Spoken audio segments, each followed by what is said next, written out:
اسلامی واقعات کے دوستوں، السلام علیکم۔ نیک لوگ چلے گئے اور ان کے اچھے اعمال باقی رہ گئے، اور کمینے لوگ بھی چلے گئے اور ان کے ظلم اور لعنت باقی رہ گئے۔ جو شخص کسی گناہ کا طریقہ رائج کرتا ہے تو اس کی طرف ہمہ وقت لعنت آتی رہتی ہے۔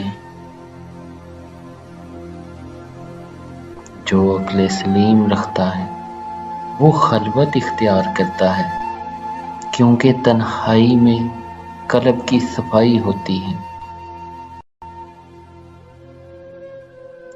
یہاں بھی پانی دیکھو، وہاں سبزہ ہوگا، اسی طرح جہاں آنسو ہوتے ہیں وہیں رحمت ہوتی۔ اے لوگو، بہت سے شیطان خصلت صوفیوں کی شکل میں موجود ہیں، اس لیے بیعت میں ہرگز جلدی نہ کرو۔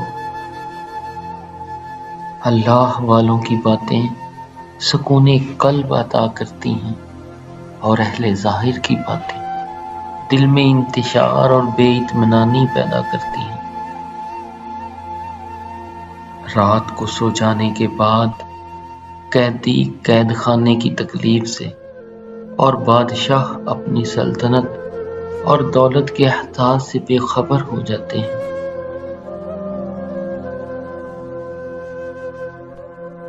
ہر شر اور عیب بھی اپنی پیدائش کے لحاظ سے حکمت کا حامل ہے۔ کوئی ناقص الذہن کسی کام کے مقام کو نہیں سمجھ سکتا۔ کتا چاہے کتنا ہی تربیت یافتہ ہو جائے، مگر اس کی گردن سے زنجیر الگ نہ کرو